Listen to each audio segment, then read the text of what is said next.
মোহাম্মদ ইউনূস গেলে কাদের আসার সম্ভাবনা প্রচণ্ড বাড়ছে। বিভিন্ন ইন্টারনাল সার্ভে যেগুলো করা হচ্ছে, বাংলাদেশে করা হচ্ছে, আন্তর্জাতিক সংস্থা যারা করছে, যারা নিজেদের হিসেবটা করছে, তারা বলছে মোহাম্মদ ইউনূস গেলে সবচেয়ে বেশি আসার সম্ভাবনা জেনারেল ওয়াকারুজ্জামান সেনাপ্রধানের। এর পাশাপাশি অবিস্মরণীয়, অকল্পনীয়, আশ্চর্যজনকভাবে শেখ হাসিনার প্রত্যাবর্তনের সম্ভাবনাও উড়িয়ে দেওয়া যাচ্ছে না। তারেক রহমান বিএনপি এখনও সুবিধা করে উঠতে পারেননি, কিন্তু তারেক রহমান বিএনপিও আসতে পারেন বলে মনে করা হচ্ছে।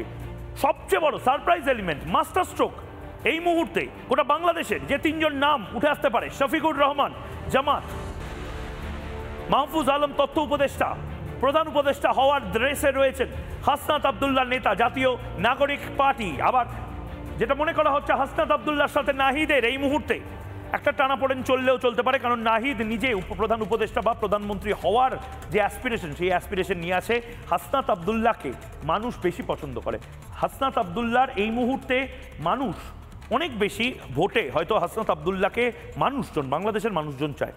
দেখুন, আমাকে কেন এই কথাগুলো বলতে হচ্ছে, তার কারণ বাংলাদেশ সার্বভৌম আমরা ভাবতাম, সভারেন ডেমোক্রেটিক রিপাবলিক আমরা ভাবতাম, কিন্তু বাংলাদেশ এই মুহূর্তে যেভাবে বাংলাদেশে আগুন জ্বলছে, বাংলাদেশে অশান্তির পরিবেশ, প্রতি মাসে প্রতি বছরে যদি একবার করে স্বাধীনতা আসে, প্রতিবার করে যদি আমেরিকানরা এসে বাংলাদেশকে ভয়ঙ্করভাবে বিশৃঙ্খল করার চেষ্টা করে, পাকিস্তানিরা গলায় গলায় বন্ধুত্ব করে, আমাদের তো কথা বলতেই হবে। আমাদের পাশের বাড়িতে ভাই যদি চিৎকারের আওয়াজ পাওয়া যায় কোনো মহিলার, পাশের বাড়িতে যদি কোনো পুরুষ বলে বাঁচাও বাঁচাও, পাশের বাড়িতে যদি আগুন জ্বলে, পাশের বাড়িতে যদি চুরি রাহাজানি এই সমস্ত কিছু হয়, তাহলে তো বাংলাদেশের এই পরিস্থিতি দেখে চুপ করে থাকতে পারে না ভারত। ভারতের ছোট ভাই বাংলাদেশ, ভারতের বড় ভাই বাংলাদেশ, ভারতের এই মুহূর্তে বেস্ট ফ্রেন্ড হতে পারে বাংলাদেশ, কিন্তু বাংলাদেশের এই ভয়ঙ্কর খারাপ অবস্থায় ভারত চুপ করে বসে থাকতে পারে না, রিপাবলিক বাংলা চুপ করে বসে থাকতে পারে না, ময়ূখ রঞ্জন ঘোষ চুপ করে বসে থাকতে পারে না। এবং সে কারণেই পুঙ্খানুপুঙ্খভাবে আজ, আমি আবারও বলছি, আজ এবং কাল অত্যন্ত গুরুত্বপূর্ণ, অনেক কিছু হতে পারে।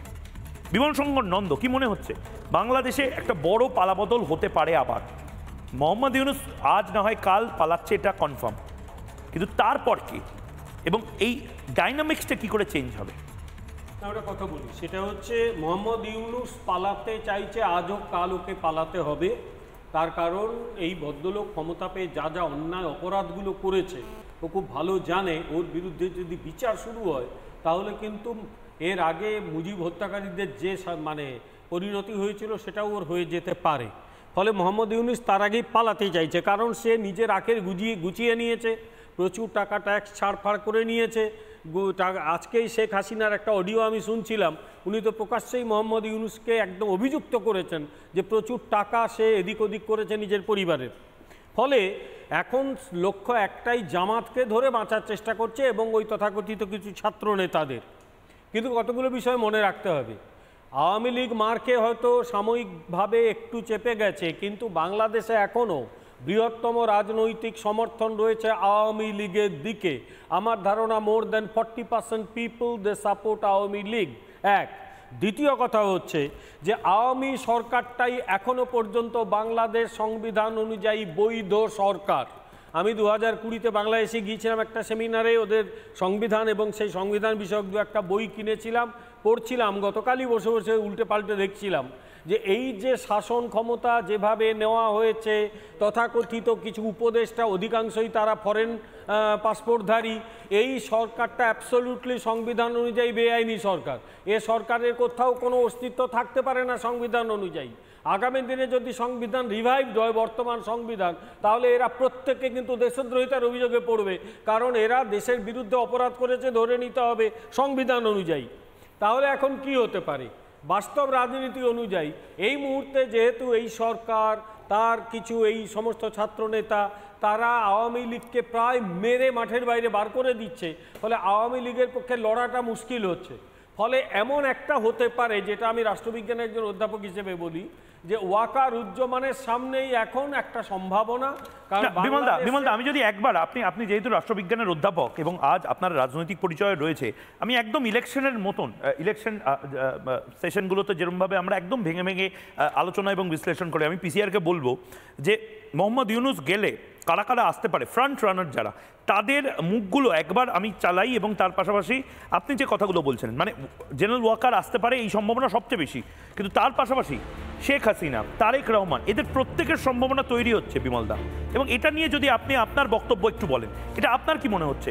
মাহফুজ আলম, তারও মানে প্রত্যেক জায়গায় একটা পলিটিক্স চলছে, এবং সবচেয়ে বড় শফিকুর রহমান জামাত যদি বাংলাদেশকে নিয়ন্ত্রণ করে, এর থেকে ভয়ঙ্কর বা এর থেকে বড় সারপ্রাইজ কিছু হতে পারে না বিমলদা। কথা বলি, জামাত একসময় বিএনপির সঙ্গে তো অ্যালায়েন্স সরকার করেছিল 2001 থেকে 2006। আমরা তো জানি যে সেই সরকার কি কাণ্ড করেছিল, লাখো লাখো হিন্দু দেশ ছেড়ে পালিয়ে এসেছিল বাংলাদেশ ছেড়ে, এবং ওখানে সমস্ত রকম ভারত বিরোধী শক্তিগুলোকে এই বিএনপি মদত দিয়েছিল।